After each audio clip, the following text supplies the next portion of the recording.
Welcome to our channel. Today we how to authenticate with Okta for React web apps, detailed guide step by step clearly.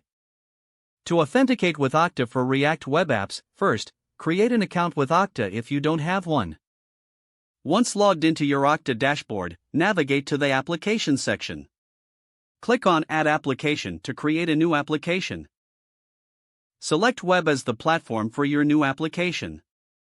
Fill in your application name and set the sign-in redirect URIs. These URIs will typically point to your React app, such as http://localhost 3000/implicit/callback. Next, configure the sign-out redirect URIs, which direct users after signing out.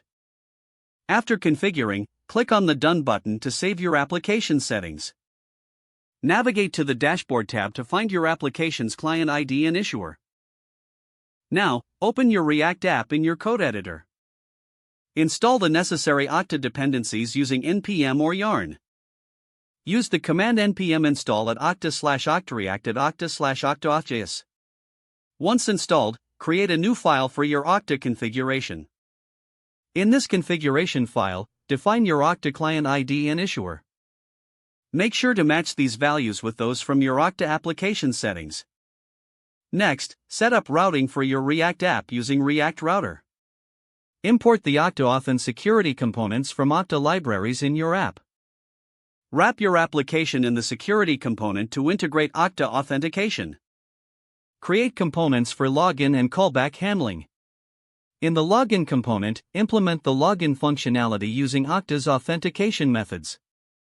Handle the callback in your callback component by verifying the user's session. Once authenticated, manage user session states throughout your application. To log users out, implement a logout function that clears their session.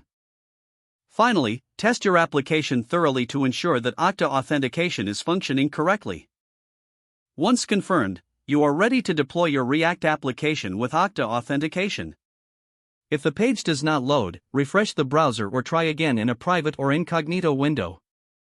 Make sure you are using the correct email address, then retype it carefully to avoid small typos. If your password is not accepted, use the reset option and create a new strong password you can remember. Don't forget to like this video and subscribe to our channel for more step-by-step tech guides.